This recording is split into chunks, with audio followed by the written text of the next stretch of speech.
this panel is a reading panel. All these lovely authors will be reading from their new releases, but the real stars of the show are our animals. There's no bugs. So we will also be using this opportunity to introduce you to our furry friends, who are, I think, family. And this is Nellie. Nellie, I'm not sure exactly what breed she is. She's a rescue. Rescued her about 8 years ago now. But she's a total office dog. She goes everywhere with me. And her and Radcliffe are BFFs. They have lots of couch time. They take lots of farm walks. She's a small dog, but she thinks she's a big dog. And she's my heart, this one. So why don't we go to Julie? This is Rebel. Rebel is my daughter's cat, and she has had him probably maybe a year, and he's named after her favorite drink, the Surprise Rebel at Dutch Bros. That's my daughter's cat. Winnie, come here. Come here. Come here. Hup, hup, hup. I love cats. They never do what you want. Come here, Winnie. And I'm trying to get my dog up here, but she's like, no, come here, up here. There she is. Here's Winnie. There's Winnie. Say hello. Over here. Anyway, that's Winnie. That's Winnie. She is a part German Shepherd and Australian Shepherd. And we've had her, she's a year old, and we've had her about 3 months. And we got her from a rescue shelter. My wife works at a equine therapy farm, and they also have a shelter for dogs for homeless people who are undergoing some sort of treatment of some kind. To help get them off the streets. And typically the homeless folks, they can't bring their pets with them. So this place is called Hunkapi Farms, and they have a shelter, and they will board the dog free of charge until the owner gets out of their therapy. And then the owner typically comes back, picks up the pet, and volunteers and does some time at the farm, walking stalls and whatever other kind of horse stuff that they do there. But Winnie was at the farm, and unfortunately her owner had to surrender her, and we scooped her right up. So that's how she came into our life. Wow, that's a great story, and sounds like a great organization too. Awesome. It is. Yep. Why don't we go to Jennifer, who's busy wrangling her cats there? Right, I've got 2 cats here. Let me show off Mordu first. He's 2. He's named after the bear from Brave, big black bear Mordu. He was our COVID kitten. No. To keep our older cat company, which she hated him, so that didn't turn out very well. But then she was quite old and she passed away, and so we got him a brother who loves him. This is Yorick, after Yorick Bearnison, the polar bear in his Dark Materials. So you can see a bear theme there. Wow, that's awesome. Very sweet cat. Jeffrey, how about you?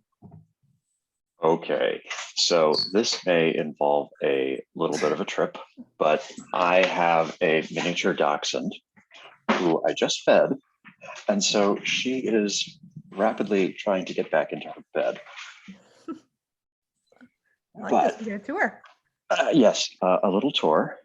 So this is Anya Christina Emanuela Jenkins Wallerstein. She is 16 years old. She's a miniature dachshund, and as you can see, she's a cart dog, and she's doesn't have a very clear picture of what's going on. But we have had her ever since, when did we get you, girl? 2008, I believe.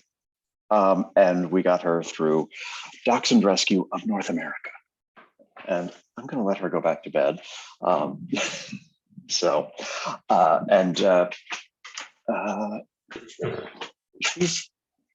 She is just the funniest little dachshund ever. and she doesn't know she's 16. And and she's a little bit of a speed demon, and she will run over your feet without a second thought in her cart. I love that. I hope one day we get to see her running around. That would be awesome. I will find a video and post it on Twitter. That would be a good TikTok. Yeah. And how about you? Well, I do have a small dog, senior dog, we've had for some time. His name is Paco. You've probably heard him, I think, when we did the reading last time, howling in the background. But he will not be up here with me because, you know, he's not a show dog. This dog in the background actually is dedicated to my personal dog that I had years ago, a Rottweiler named Shawnee. We got Shawnee from a breeder. She, at the time, wasn't supposed to last past a few months because she was born with a heart murmur. And she endeared herself to me when we went to go pick out our puppies. She came up to the gate and said, "I'm yours, take me, forget about them." And I tried to ignore her, but she wouldn't leave me alone, so I took her. And she had a good 4 years of life.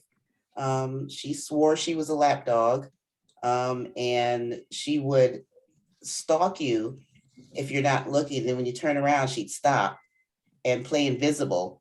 And then if you looked away from her again, she'd start stalking you again. So that was her talent, was to quietly play invisible and stalk. But she was my only personal dog that I absolutely adored, and who I actually modeled the dog Max after, that I'm reading today. So. Awesome. A much cuter talent on a dog than on a human. So awesome. Yes. That it worked out that way. Yeah, stalking wouldn't work on a human. Yeah, no, but very adorable, I'm sure. Renee, tell us about Maisie. Maisie, as you can tell, is camera shy. She was born to a kind of feral cat that was that was next door to where I used to live. And at 8 weeks, I made sure I went over and got her. And there's nothing for you there, honey. And she is Maine Coon, and I don't know if anything else. She will be 3 in June, and it's okay. It's all right. Relax, relax, relax, relax. Oh, it's okay. You can let her go. She's had her camera time. All right. And she's a lot of company. She talks all the time, and she is very smart. So even when she pretends that she's, doesn't know what I'm saying to her, I know, because she was raised with the word no repeatedly. Maisie, sure. No. Maisie, no. Maisie, no. And I'm sure, is she a good helper with your writing? She can be. She likes to sit right at the corner of my keyboard on my laptop.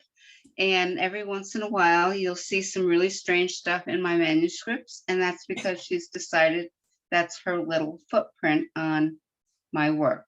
Oh, And very sometimes I don't catch it. sweet. Hopefully we have some eagle eye proofreaders out there. Hopefully. Aurora, tell us about your sweet one.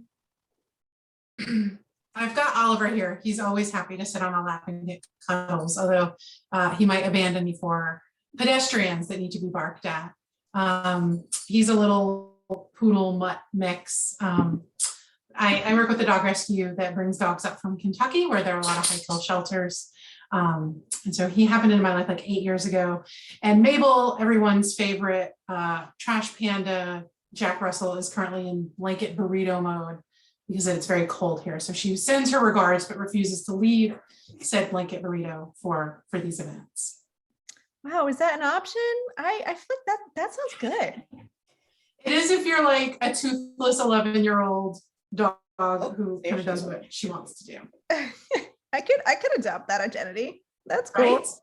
Right? If I could be a dog, I would want to be Mabel. Of all the dogs I've ever known or had, she's got it figured out. That's awesome. And David, tell us about your sweet cat there. Oh yeah, we actually have two. Thank you. So she's a little skittish right now, but I'm gonna see if we can get her on camera here. This is Kona. Hi, sweetie. Oh, I know, baby. And we also, and she's very motivated by treats. They both are. Yeah. They're both rescues, and they're both about 10 years old. We adopted Kona from the Humane Society in Milwaukee after our former kitty, Zoot.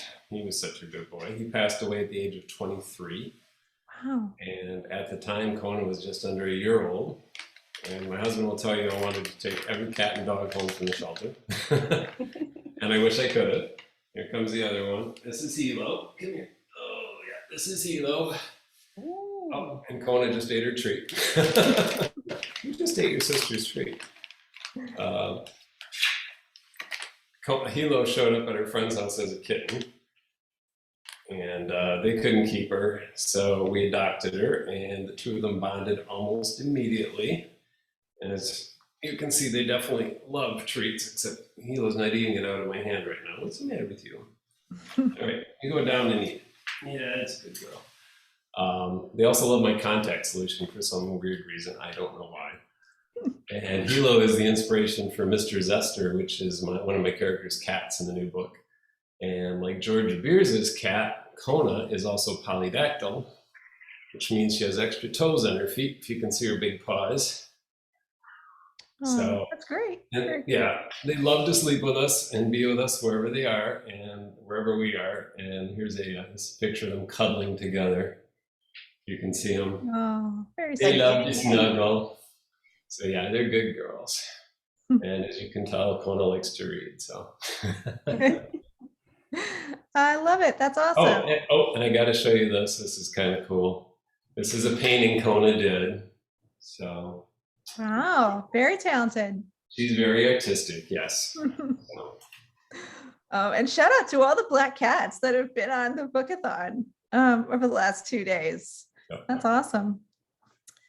All right, so I guess we better get to the other part of this session, which is readings, if we must. I do want to shout out Bold Strokes Books does have a book sale, 20% off select titles from everyone who has participated in the bookathon. I will pop the link in the chat roll. That does end tonight. So if you have not already checked that out, please do so. For our readings, we are going to start with Aurora, reading from Greener Pastures, hopefully, I think. Yep, awesome. If everyone else could please mute and stop video. Aurora, why don't you tell us a little bit about what we need to know for your reading and start whenever you're ready. All right, so Greener Pastures is the story of Audrey Adams, who is a New York City CPA, who has to come upstate to take care of her aunt's hobby farm when her aunt has a stroke. And she has no idea what she's doing. And she is befriended by the cider maker next door, whose name is Rowan Marshall. And everything is great until she learns that Rowan's actually trying to buy Ernestine's orchard. And they are sworn enemies until this fateful night. And for anyone who has been following the running joke, I am in fact going to tease the secret baby goats. Audrey pulled the camisole style nightgown over her head and smiled. There was something extra delicious about clean pajamas after a hot shower. And as she was learning, something extra delicious about a hot shower after the sweat and dirt of an afternoon of farming. Well, gardening, mostly weeding. Essential part of the gardening process, if not the most exciting, though there was something profoundly satisfying in yanking unwelcome things out, root and all. She padded downstairs and into the kitchen. She needed dinner, but mostly wanted a glass of wine. She tipped her head this way and that, having the sort of argument with herself she imagined many people had with their kids. She settled on some pieces of baguette and cheese with a handful of grapes because it counted as dinner and it went well with wine. She slipped on a pair of flip-flops and took her plate and her well-earned glass of Sauvignon Blanc out to the front porch. Having inhaled her dinner in about 20 seconds, Matilda joined her, happy to be outside and ever eager of crumbs. She pulled the door closed behind her and let out a contented sigh. The sun had set and the first fireflies of dusk dotted the yard. She no sooner settled onto her favorite rocking chair when the most awful noise pierced the quiet evening. She set her glass down and leaned forward, as though that might help her sort out what it was or where it had come from. It came again, sort of a plaintive wail that had to be an animal in distress. Her insides twisted. It seemed to be coming from the barn. After a moment of hesitation, because that sounded better than paralyzed indecision, she put Matilda in the house and grabbed her phone. Halfway down the porch steps, she realized what she was wearing and turned around. The sound came a third time, and she turned around again, heading to the barn with only a detour to pull on her muck boots, a compromise of sorts. Once inside, she hesitated again. If a wild animal had somehow gotten in and gotten stuck, she had no idea what to do about it. Then again, if it was one of Ernestine's animals, sick or hurt, she wouldn't know what to do with that either. When the sound came again, it seemed to envelop her. It was definitely a bleat, and it was coming from the goat pen. Shit. Audrey hurried over, stomach in her throat. It's okay, guys, I'm here. Ozzy was nowhere in sight, but Harriet lay on her side, looking both lethargic and miserable. Was she hurt, sick? Her heart raced, helplessness and fear pulsing through her veins as much as blood. Who was Ernestine's vet? And did they answer the phone after hours? She darted back to the house, imagining a list of emergency numbers stuck to the fridge with a magnet. Unfortunately, Ernestine had joined the digital age, and the only thing on the refrigerator were postcards from Prague, her last vacation, and Antigua, her parents. She headed back to the barn, afraid of what she'd find, but even more afraid of what might have happened in her absence. Harriet was unchanged, though Ozzy had come in from their fenced-in area to investigate. Audrey groaned with frustration. She needed a vet, any vet. Well, any vet who'd answer the phone, preferably one who made after-hours house calls. House calls. For some reason, the phrase made Rowan's face appear in her mind. She groaned again, though it came out as more of a growl. Was there a person on the planet she wanted to ask for help less than Rowan? Harriet bleated again, and Audrey would swear on a Bible it sounded like a please. She pulled up her last text exchange with Rowan, the one before she learned Rowan was a conniving jerk, and tapped the phone icon to initiate a call. She'd ask if Rowan could recommend a vet and be done with it. It would be 10 seconds. She could suck it up for 10 seconds. Hello? Based on the surprise in Rowan's voice, she should probably be grateful that Rowan answered. Hi. Is everything okay? Is it Ernestine? Fear must have lowered her defenses because the concern in Rowan's voice softened her. It's Harriet. She's sick or hurt or something, and I don't know what to do. I'll be right there. I was looking for the name of a vet. You don't have to. I'll be right there.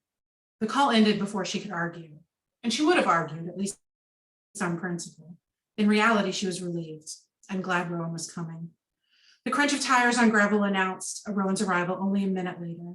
In here, she called, even though it wasn't necessary. Okay, what seems to be the problem? Rowan, solid, steady, and calm, appeared at her side. I don't know, she's clearly in pain, but I don't want to poke at her and make it worse.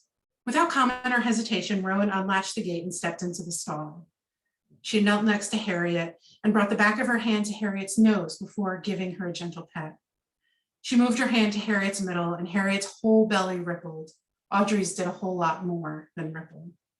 Rowan turned to her with a smile. She's not sick. She's in labor.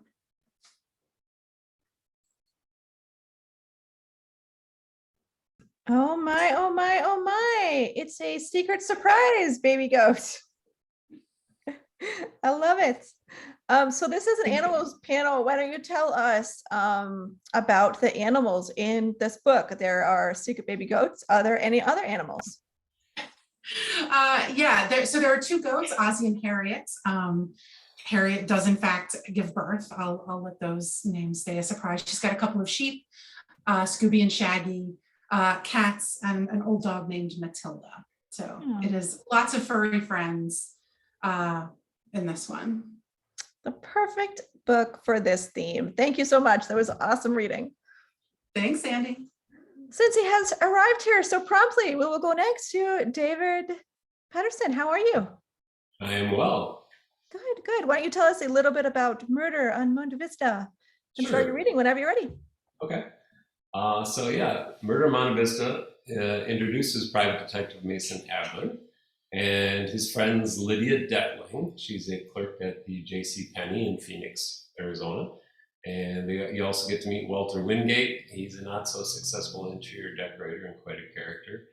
The story is set in Phoenix in 1946, and it is about a murder, of course, that takes place at Walter's home on the Monte Vista Street the night of Mason's 50th birthday party. And in the scene I'm going to read, Mason has just stopped down to his friend Lydia's apartment. She lives right below him, the morning after the party and after the stabbing. So let's pop into Lydia's apartment, into her living room, and listen in. "So what's up?" Lydia said. "What brings you to my door at 8:30 on a Sunday morning, looking like something my cat, Mr. Zester, dragged in?" Mason ran a hand over his face, feeling the beard stubble on his chin. "I suppose I do look a little worse for wear. I haven't showered, shaved, or washed up yet, and I didn't sleep well last night." "I can see that. So what gives, Mr. Adler? If I didn't know better, I'd say you're lovesick. Did you meet someone last night I'm not aware of?" "As a matter of fact, I did, in a manner of speaking. But I'm not lovesick. I wish it were that simple." "So what then? You don't come knocking on my door this early in the morning just to hem and haw. Out with it. Quit stalling." Mason looked at Lydia. She was a good friend, of course, and he knew he could trust her, but he wasn't sure if he wanted to share all the sordid details of his life. Still, she was bound to find out what happened after she'd left last night, and better to find out from him than from Walter or someone else. He took a deep breath, held it a moment, and then let it out slowly before starting to speak. "It has to do with Walter's birthday gift." "Oh, I was wondering about that. You were both so secretive. It made me curious. Let's go in the kitchen. I have a pot of coffee ready." They strolled into the kitchen, the cat, Mr. Zester, at their heels, and Lydia poured them each a cup. "Thanks," Mason said. "Anyway, the gift, as it were, was actually from Walter, Patrick, and Adrian combined. The gift was actually more of a who than a what." "What does that mean?"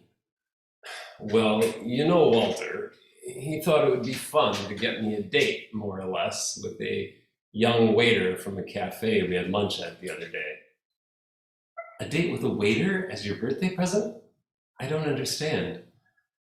"I know, and I wish I could keep it that way, but something awful has happened." He took another sip of coffee and stared into the cup, not wanting to look Lydia in the eyes.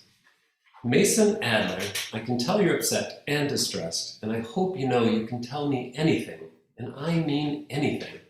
I won't be shocked, I won't be offended, and I won't be hurt, I promise. I'll still love you. Just tell me." He set his cup down and turned away from her, bending down to scratch Mr. Zester, who was sitting at Lydia's feet behind the ears. He took a deep breath, let it out slowly, and began.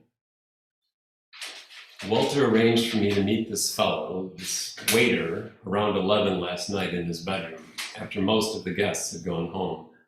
It was just this waiter and me. The door was locked and bolted from the inside, the windows all locked. I used the bathroom, and when I came out, this fellow, Henry, he was on his back on the bed with a knife sticking out of his chest." Mason stole a glance up at Lydia to see her reaction. She was looking down at him with an expression of disbelief, horror, and shock. "What? Someone stabbed him? Who? Why?" "All that's missing is the where and when, but I guess we've covered those two already," Mason said, rising slowly to his feet as Mr. Zester wandered off toward his food dish next to the refrigerator. "I don't know who did it. Not yet, anyway. And I guess I'm completely baffled as to why. Oh, good Lord, Mason, this is terrible."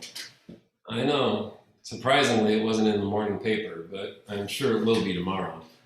A Detective Burns showed up with a couple of policemen, and they took everyone's statements. I didn't get home until nearly 3 in the morning.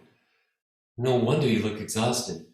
This man, this waiter, this Henry, is he dead?" Henry Botrickle. No, I don't believe so. He was still alive when they took him to the hospital last night, but according to Dr. Tuttle, he was in grave condition. Dr. Tuttle was still there too? Yes, and his wife. Apparently they were all sent to leave when they discovered their car wouldn't start, and they had parked in Mr. Ogden's car, so they all had to wait for someone from the late night garage to arrive. What exactly were you doing in Walter's bedroom with this man in the first place? Wait, don't answer that. I didn't intend to. Good. I just can't believe this, Mason. Neither can I. But who stabbed him? As I said, I don't know. There was no one else in the room and no way for anyone to get in the room, as far as I could tell. The windows were locked and so was the door, and bolted. Lydia didn't say anything for a bit. She finished her coffee and set the cup down on the counter with a shaky hand. So what does this Detective Burns think? Burns got some preliminary background information on Henry from what Walter and Patrick told him. And I have to say, I don't think he puts much value on Henry's life. That's terrible and terribly sad. Because Henry's a homosexual? That's the impression I got. Burns wasn't too nice to Walter either, or to me. I came up with some silly story about why the two of us were locked in the bedroom together, but I'm sure he didn't believe it. I wouldn't have believed it either. Oh, Mason, I don't know what to say. I don't either, but I wanted you to know, and I wanted you to hear it from me. Well, keep me posted, please, and let me know if you need anything or need me to help in any way. Thanks for that. You know, I barely know the man. I've only met him once before, but just briefly, but I just feel awful. That's completely understandable. Thank you for telling me, my love. It's a shock and so strange. I kid myself sometimes that you're pure and chaste and all those silly things, but of course I know you're human. I don't judge you. I'm human too, and we have to stick together. You're a true peach, Miss Detling. So are you, Mr. Adler, pit and all. So now what? Now I think I'll go back to Walter's place and have a look around in the light of day. And that's it. Oh man, I'm dying to find out what happened to Henry. I feel like I've gotten like different sections of your book from all the readings that you've done recently, and every time it's like, but what happened? Like, can you read the end next time? No. No, okay. Definitely gonna have to buy the book to find out what happens to Henry. I don't even know. It's on my to be read pile. Could you hear Hilo in the background? She found my treat bag, knocked it off the desk, and has been trying to break into it. Typical cats. That's it. I mean, that's going to be, in your next book, right? You're reading a murder mystery. Yes. You've got your cat there trying to do some stealing, some wheeling and dealing. Awesome. Thank you so much. That was excellent. Next up, we have Renee Roman. Renee, I'm not sure. Are you gonna? There she is. Hello, hello. Hello. So we have a recording for you, Renee. You just want to let people know what's going on? Sure. I had dental surgery this past week, and reading for a long time is going to be difficult. So I chose to record my reading, and I searched through my release, Escorted, which came out in February, and there is a cameo appearance of a cat, but it wasn't long enough for a reading, so I chose something else. And this story is about the agency, which is a female escort service. The CEO is Ryan Lewis, and the other main character is Daniela Brown, and this is Danny discovering about the agency. Awesome. Thank you. Let me see if I can share my screen here. Here's Renee. Hi, this is Escorted, my February release that I'll be reading from tonight.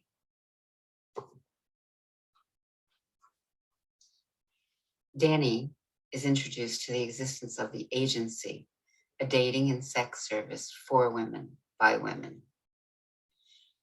Oh my God, all I can tell you is that one night was worth every penny and then some. The woman thought she was whispering, but Danny knew the entire room of customers under hoods had likely heard her, since they were all turned in her direction, eyes wide. Her best friend sat next to her with her mouth shaped in an expressive O. I didn't think there were services like that. Did they show you a clean bill of health? You can't be too careful these days, you know. Danny lifted the hood and checked one of the foil wraps in her client's hair. It appeared sufficiently bleached, and now she could listen more intently. For goodness sake, Marge, she's not a hooker. Trust me, the price alone guaranteed I didn't have anything to worry about except having a good time. Come with me, please. Marge disengaged herself from the seat and followed them to the empty chair next to Danny's station. Are you going to make another appointment? Marge asked, her eyes full of avid interest. You bet your ass I am, the woman smiled, just as soon as I can. Curiosity piqued, Danny spoke up. What are you two so excited about? Marge became animated. Have you ever heard that song, 8675309, Jenny? Danny nodded. Well, it's real. Not as that's the actual number, but there's a place you can call for a good time. She's right. A very, very good time. Foyle had piped up. The wealthy woman who owned a few horses and raced them at the Saratoga race course, known as the Track to locals, looked more like something out of a sci-fi movie than a high society one. Danny wasn't sure what to make of their goings-on, but that didn't mean she didn't want to find out. Care to share your secret? She smiled sweetly. Her mother had insisted she be polite and act like a young lady should in every circumstance. The client smirked at her in the mirror. I'm not sure you can afford that much. She paused before continuing. She lowered her voice. Attention, whatever you need, it is if you like women. She pulled her wallet from beneath the cape and rummaged until she found a black matte finish business card with white lettering and handed it to her. You'll have to save a year of tips, honey, but it'll be worth it if you do. The woman's smile was a bit smug, with some mischief mixed in. Danny cringed at the lipstick smeared on the woman's teeth. The card had 2 lines, the agency and a phone number. Now her curiosity was all in. Women. Maybe this was her lucky day after all. She tucked the card into her pocket. Thanks. Oh, honey, you don't have to thank me. You'll be thanking whoever shows up. Trust me, she laughed. For the next hour, Danny tried to keep her focus on the head in front of her. Rinse, wash, women. Apply toner, sex, cut and style. The tingle returned. The card felt hot against her skin, but that was impossible, wasn't it? Finally done, she rang the woman up. That's 148. The woman produced a credit card and pulled 50 out of her wallet.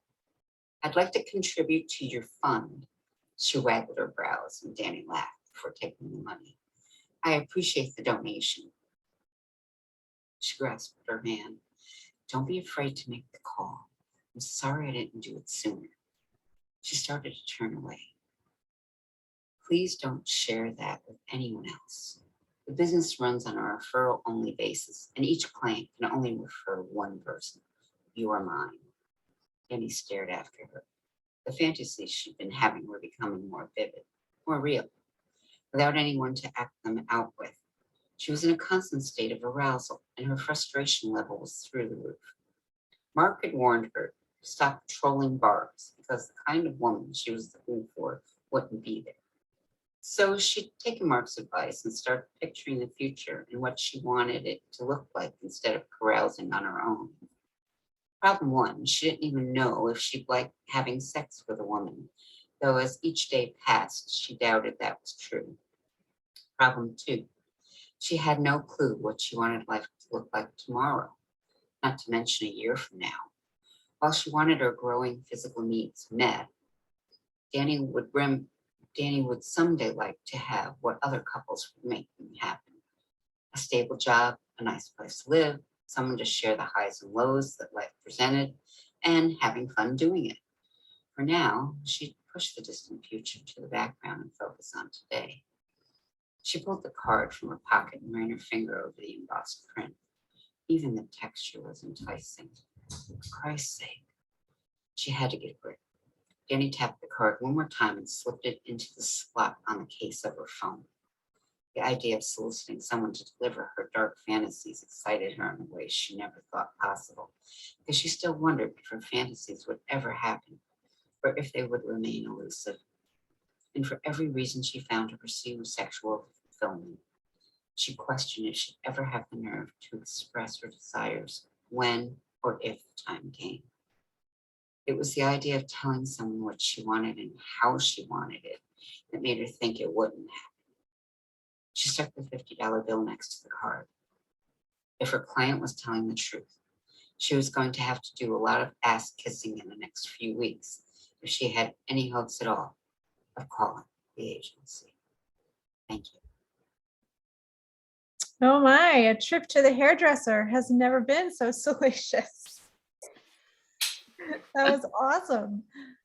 Thank you. What a great scene, Renee. Where did you get the idea for the agency? I don't know, really. I was just, pondering like I do, and squirrels happened. And then I was like, oh, wouldn't it be really cool if women had a place where they could contact women for fantasies to become realities? And I think that that's really where it started. And it probably started a while ago, and I just finally put it to paper. Oh, the everyday musings of famous erotica writer Renee Roman. Awesome. Love it. Thank you so much. Thank you. Next up, we have Jeffrey Ricker. Hello, hello. Welcome back. Hello, hello. That was wonderful. I you, really right? enjoyed the readings. This is great. I got to read the rest of that book. Yeah. So this is going to be a little bit of a detour to young adult, and I'm going to be reading from Roadside Assistant, which is my novella in the book 3 Left Turns to Nowhere, which I co-wrote with J. Marshall Freeman and Nathan Burgoyne. In this story, Ed and his friends are stuck in the small town of Hopewell, Ontario, after their car breaks down. And in this scene, which is very close to the beginning, they are being met by a tow truck, which is driven by a blonde guy about Ed's age. Well, we'll see how their first meeting goes. The first thing Ed notices about the tow truck driver is that he's not much older than them. The second thing is that he's cute in a blonde country boy sort of way, the kind that reminds him of Jeff County boys who, if you looked at them like you might think they're cute, would haul off and punch you without asking another question. This guy doesn't give off that kind of energy, but heck, this could be banjo country just as much as Jeff County. Morning, blonde guy says. Seem to be having some trouble? No, we always stand by the side of the road in the middle of nowhere, Ed says, then immediately cringes. Siobhan cuts her eyes in his direction for a moment. Best not to antagonize the Hoosier in bumpkin country. Fortunately, the guy just smiles and approaches the hood of the car. Lucky for you, you're not in the middle of nowhere. He pops the hood without even fumbling for the latch, like he knows exactly where to find it. Curtis, standing by the driver's side door, shuffles closer and leans in too. So what happened, blonde guy asks. Dashboard lit up like a pinball machine and then everything went dead. Like my soul, Siobhan adds under her breath. Blonde guy hears it and laughs. He leans over and peers into the engine compartment. Any idea what's wrong? Curtis asks, sounding a little too hopeful, like maybe something came loose and just needs to be tightened down. No such luck, though. Blonde guy straightens up and shakes his head. Nothing that jumps out at me. Guess that rules out Minox then, Curtis says, and Ed cringes before he can stop himself. Do they have to out themselves as nerds so easily? What? Siobhan asks, meeting his gaze over the car roof. Caught out again. He's got to work at schooling his expression. Dad's forever telling him anyone can see what's on his mind just by looking at his face. He tries to laugh it off. These are his only 2 friends going into senior year. Grade 12, you nitwit. Call it grade 12. He can't afford to alienate them. Didn't know how high we wanted to fly our geek flag, Ed says. Siobhan crosses her arms. You mean how high you wanted to fly it? Sorry. He really is, and he hopes he's arranged his expression into something convincing. Siobhan side-eyes him before turning back to Blonde Guy, flinging her braid over one shoulder in the process.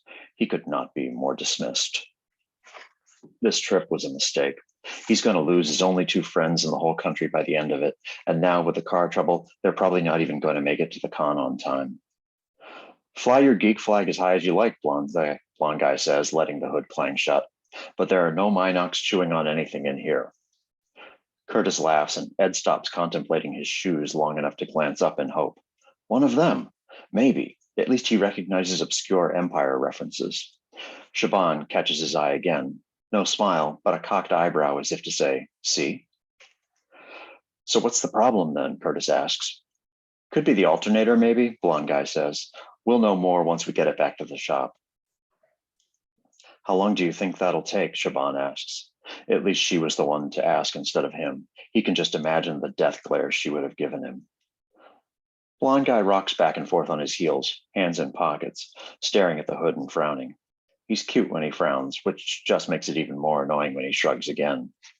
Hard to tell right now. Electrical stuff can be a real headache. We'll have a better idea when we get it back to the shop. Wait, did he say that part out loud? He must have, since everyone's staring at him now. Blonde Guy gives him the once-over, up and down. Nice shirt. Ed reflexively runs a hand across his shirt, smoothing out any imaginary creases. It's the Doctor Who shirt with Matt Smith in profile, his silhouette filled with stars, and then in the middle of it floats the TARDIS with Amy Pond floating outside, holding onto the Doctor's hand reaching through the open doors. It's his second favorite Who shirt. He's saving his most favorite for tomorrow when he finally gets to meet the man himself. If he gets to meet him, but at least Blonde Guy recognizes him, which has bumped him up in Ed's estimation. Thanks, Ed says. Tennant was better. Blonde Guy walks toward the truck like he doesn't even realize the bomb he just dropped. Siobhan clearly does, given her open-mouthed stare at Blonde Guy's retreating back. Curtis circles around to Ed's side of the car. Remember, people are allowed to like different things, he says, putting a hand on Ed's forearm. People are allowed to be so obviously wrong, you mean? He adds a little volume to so obviously wrong, but if Blonde Guy hears it, he doesn't react. Ed fumes quietly while Blonde Guy hitches up Curtis's car, which takes less time than he figured it would. His friends say nothing, focused instead on watching Curtis's baby get its nose hauled off the ground as the truck's lift whines. Okay, Blonde Guy says, hands on hips. There's 4 of us, but only room for 3 people in the truck. Obviously, I'm the one driving, so you 3 will have to decide who's walking. They look at each other. Ed imagines all the various calculations going on in their heads, but he also already knows how the math's going to shake out. It's my car, so I have to go, Curtis says. And I'm his girlfriend, Siobhan says. They both turn to Ed, their expressions apologetic and braced for an explosion at the same time. What's he even supposed to say to that? He stares at the car, half suspended behind the tow truck. I could ride in the... Blonde Guy shakes his head. So many safety violations. I'd lose my job before you can say liability. He flaps his hands uselessly. Fine. Before they pull away, Blonde Guy leans out the driver's window. From his vantage point, he's at least a foot above Ed. Shorty must love this angle. Just turn left up at the next road. He points in the direction the truck faces, and it'll lead you straight into town. Garage is on the right side of the street. You can't miss it. About 1 kilometer or so. Ed blinks. Or so? No answer. I hate you all. Thank you. Oh man, Ed. One thing I forgot to mention is Ed is a transplant to Canada from St. Louis, and he's going into his senior year. They're on their way to Toronto for a science fiction convention, and these are his only 2 friends that he's made so far. So there's a lot riding on this trip for him. There is, and they're not great friends. I'm gonna go out on a limb and say, geez, they left him there on his own. What? They're you know, it's that age. They're, you know, you make friends by circumstance, and they're going to be great friends. But okay. you know, this this trip is putting a little stress on him, and Ed is kind of highly strung. All right. Well, I'm going to have to read that one to find out what happens to poor Ed, stranded in this Poor hotel. guy. Poor guy. Things go a little better for him. So Awesome. I just put the link in the chat roll to Three Left Turns to Nowhere. Jeffrey wrote this one with J. Marshall Freeman and Nathan Burgoyne, so please do check it out. Thank you so much. Next up, we have Ann Shade. Hi, Ann. I changed to my doggy now. That's Paco. Oh, so sweet. What kind of dog is Paco? We believe he's a Chihuahua Rat Terrier mix, but Okay. he's 14. He's very senior, hard of hearing and no teeth, but he forgets that and decides to sail across the room off the sofa. Freaks And us all out. I can attest to his plaintive yowls. Yes. Definitely one to pull at your heartstrings. Tell us about your novella. So my novella is from My Secret Valentine, which I worked on with Julie Cannon and Aaron Dutton. And the story is Bouquet of Love. It's about an older woman who's widowed, and she is wanting to be wooed and wanting to be romanced the old-fashioned way. And her love interest, a coworker of hers, overhears this and decides to write her love letters, secret admirer love letters. And what I'm about to read, she's received the first love letter, and she's gone home and she's remembering because her wife, her past wife, used to write her love letters all the time. And so it just brings back those memories. And she's feeling sad at the moment. So her dog, Max, has come to cheer her up.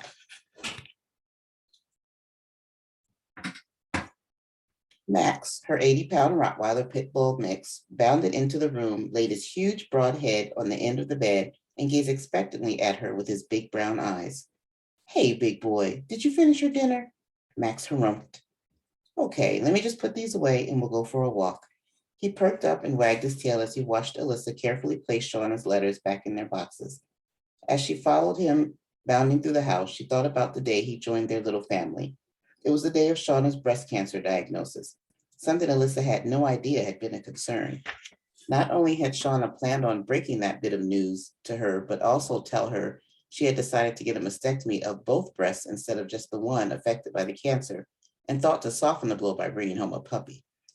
Alyssa had been suggesting they get a dog for months, but Shauna thought caring for a dog would limit their ability to travel as much as they did.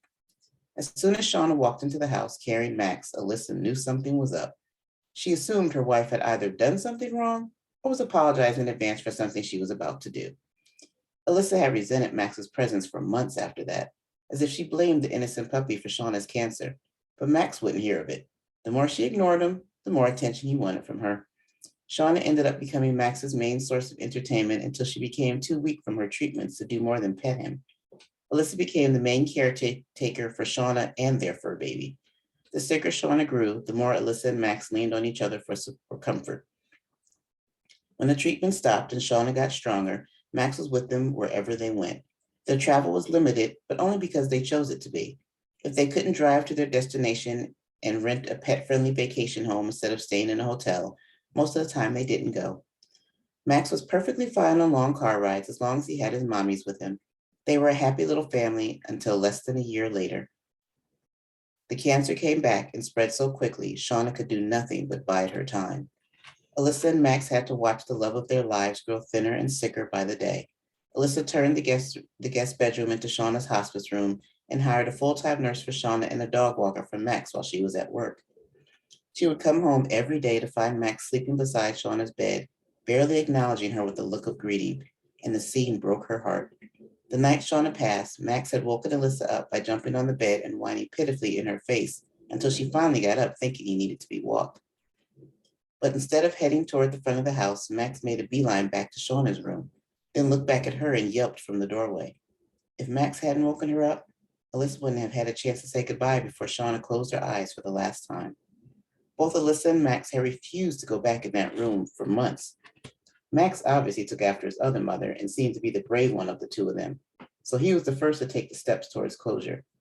Alyssa came home from work one day to find that Max had taken the blanket Shauna had been using off the chair it had been placed on after they cleared out the hospital equipment and lay curled up in the middle of the empty room. She could only stand in the doorway, tears blurring her vision, too afraid to cross the threshold. Max gazed at her with such a human look of understanding that Alyssa would swear to this day that she could hear him in her head telling her, "It's okay. Shauna wouldn't want us to stop living." Locked into Max's bright, expressive eyes, Alyssa had crossed the threshold, laying down with him on the blanket and cried. Max had stayed there, protectively and patiently waiting for her to finish before he licked away her tears and shoved his broad head into the crook of her neck. They had remained that way, with Alyssa running her fingers through Max's fur until the house grew dark and their stomachs grumbled in protest. It had been the two of them ever since. Max always seemed to know when Alyssa was having a particularly emotional or bad day from missing Shauna.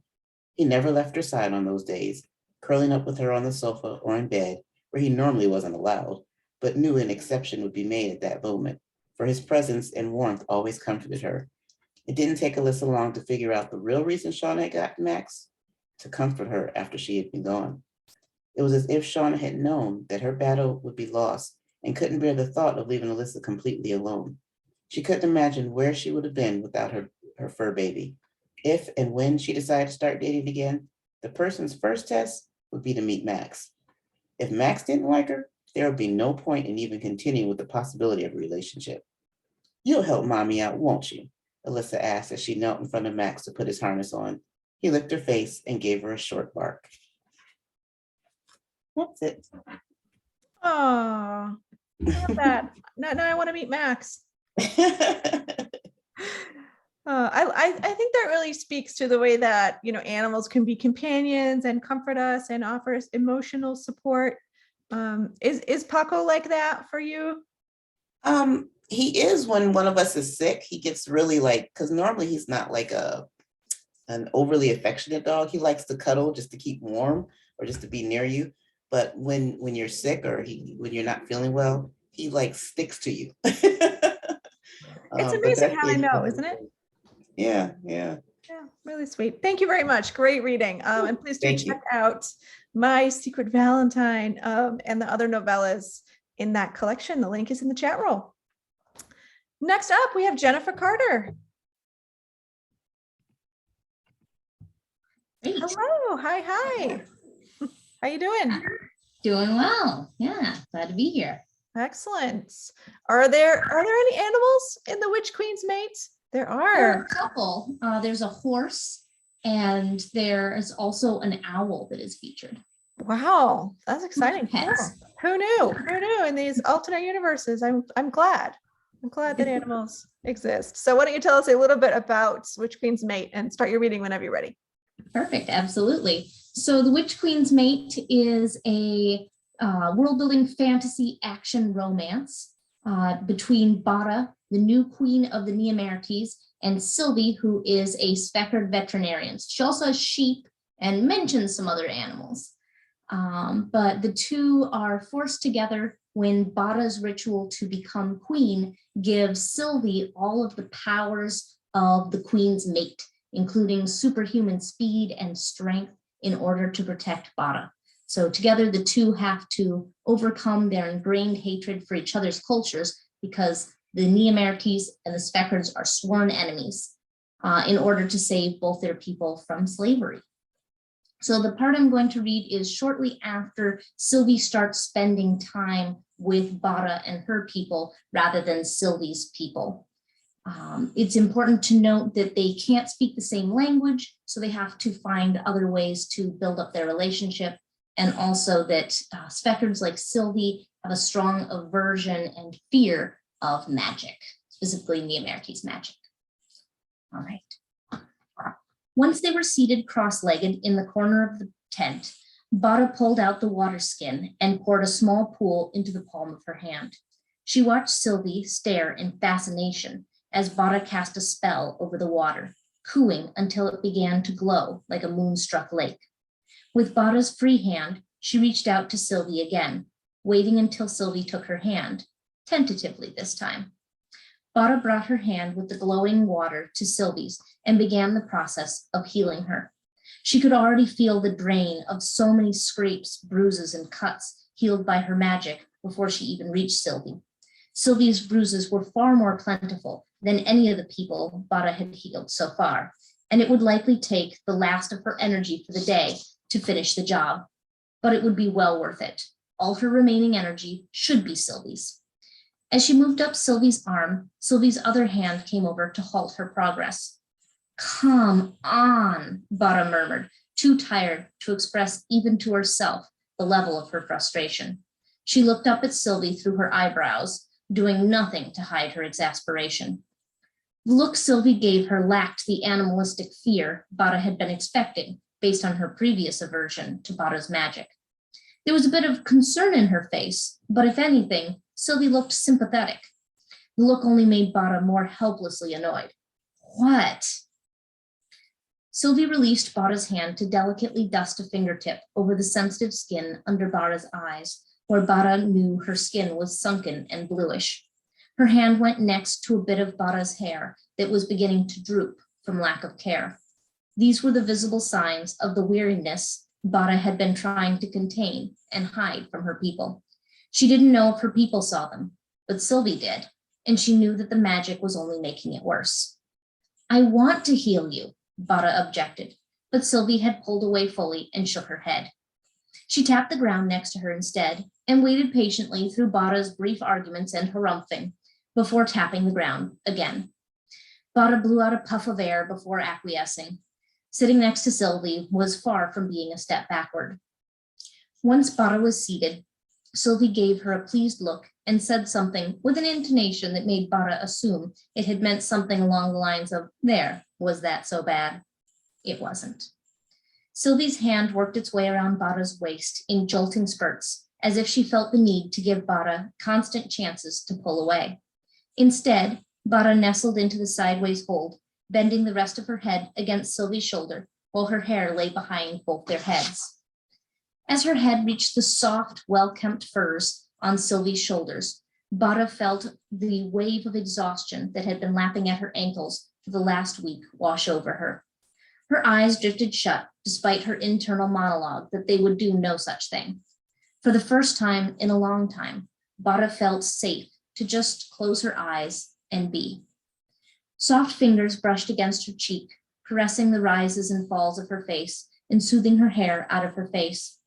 No, this wasn't so bad at all. She felt Sylvie's head turn slowly to glance around the room before a finger looped under Bada's chin and lifted her face. Bada opened her eyes and her breath caught at the look in Sylvie's eyes.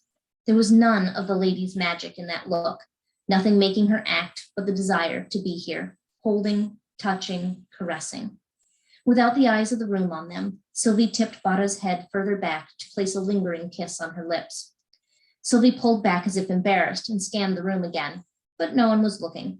Sylvie gave her another longer kiss, one that seemed to explore the sensation of their commingled mouths. Were she not so tired, Bada would have happily showed Sylvie far more of what her mouth could do than languid kisses. For now, the gentle kisses moving up her jawline to her hairline were like a lullaby made physical. Her head sank back down to Sylvie's shoulder as her whole body sank into the feeling of being held and petted. Soft jostling woke Bada sometime later. She was in Sylvie's lap, though she didn't know how long she had been there. Bada fought the tiredness still enveloping her, but Sylvie shushed her and petted the sides of her eyes as if directing them to stay shut. Bada felt herself lifted in Sylvie's arms. She was surprised at the ease with which Sylvie carried her across the room to a cot in the center of her people. She set Bada down and gave her a chance to undress herself groggily. Bada would have much rather Sylvie do it, and not just because she was barely able to make her limbs do what she wanted. All thoughts of disappointment drifted away as Sylvie gathered Bada into her arms once more and laid out on the cot, their bodies snuggled together for the night. It was the best sleep Bada could remember. Thanks. Oh, that's so sweet and sexy too. I'm there. Sorry. Of course, now I start coughing. So as you mentioned, this is quite a traditional sci-fi fantasy novel in terms of there's a lot of world building. that you have going on, but you also have a really strong, sweet romance too. What was it like balancing those two as you're writing? Did you have like one kind of more in the forefront of your mind than the other? Yeah, so when I'm writing, I like to think of it as a pyramid or a triangle, really, I suppose, where you've got plot, characters, and world building as kind of the three sides of it. And so I really try to balance it. I start with one and kind of work my way around and then back. And when I get to kind of a writer's block, if it's characters, I try to look at the other two to figure out how to keep going forward. So I like to think that the two are balanced, and that's certainly what I aim for. Cool. That's awesome. And a great way to work through writer's block too. I like that suggestion. Thanks. All right. Last up, we have Julie Cannon. Yep, I'm here. Haven't fallen asleep yet, Julie? No, not at all. I'm listening to everybody. It's great. Excellent. All right. So you're going to pull us ahead in the future, just a few months, with some summer lovin'. I'm ready for it. I am. This is I'm going to read from Summer Loving. It came out last summer, but it's always good for summer, which is coming. And it's 3 stories, and it's set during one unforgettable summer for 3 different women. Addison, Samantha, and Cora are executives in a construction company, and they're each spending 4 weeks volunteering their time at an agency of their choice. And one of the stories is called Maui Magic, so it's obviously set in Maui. The other one is called Bahama Breeze, and the third story is Jamaica Haven. So I know we're just about right up on time, so I'm just going to read a little quickly through the prologue a little bit to kind of set the stage. So, all right, ladies, what have you decided? Addison Bradbury looked at the 2 women sitting around the table at the far end of the office. I'll start. Cora Donaldson spoke first. She'd been at Bradbury for 7 years and one of the first people Addison hired when she took reins of her father's company. She wasn't quite 5 feet tall and had an unusual combination of piercing blue eyes and red hair. She was 38, single, and Addison had recently wrote fan fiction.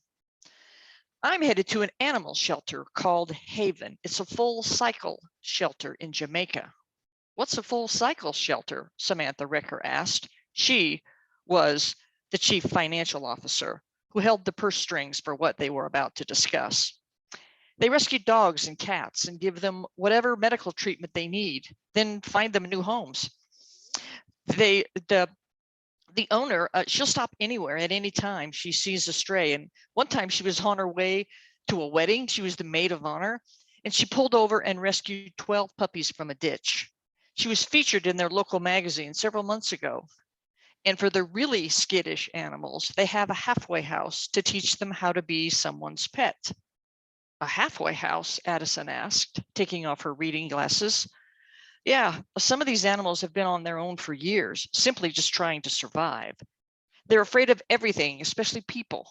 Everyday noises we take for granted, like the microwave beeping or a shower running. The typical sounds found in a typical household. But once these animals are socialized, they're eligible to go to a good home.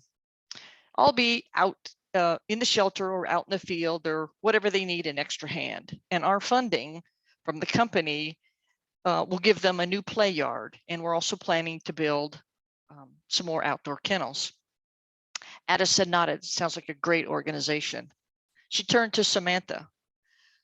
I was headed to Maldives to set up a homeless shelter, but I was able to clear my schedule. So I'm leaving the day after tomorrow to go to the Bahamas, specifically Nassau, Samantha said.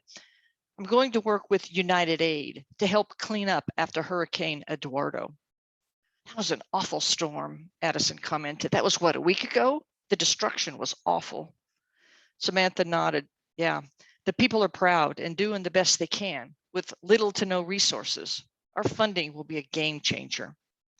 Samantha Recker lived up to her name, fancying fast motorcycles, hang gliding, and anything that caused her heart to race. She was stunning and had somehow managed to evade being someone's wife. She stood almost 6 feet tall in her socks, and today she wore her long blonde hair up in a French braid. Her manicured fingernail tapped the green folder in front of her. What about you, boss? Cora asked. I'm going to Maui. I'm working for Habitat for Humanity. We're funding a women's build for 3 families, and all the work is being done by women. Except for a few specialized contractors, every person on the building site will be female. We're funding 3 houses this year, Addison said proudly. Addison was proud of the way her team had embraced the volunteer program she'd started 6 years ago. She had inherited the company the previous year when her father had dropped dead of a brain aneurysm on a job site. She'd been 29, and even though she'd spent almost 15 years working beside her dad, she was still terrified. Addison was a firm believer in giving back, and she'd be forever grateful to those that had helped her and her family during her lean years when her father was building the business. When the financials of Bradbury shifted from being able to donate small cash contributions and an occasional volunteer day here and there, she had proposed, let's do this, the volunteer event they were all talking about now. All right then, Addison said, closing her notebook, let's get to work.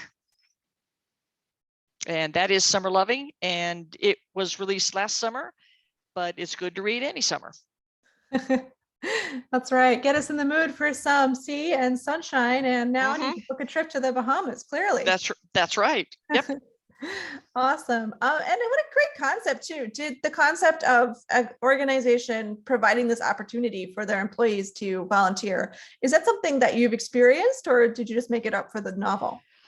A little bit of both. My company gives every employee 16 hours of volunteer time a year. To some people, that doesn't sound like a lot. To some people, other companies, it sounds like it's a whole lot.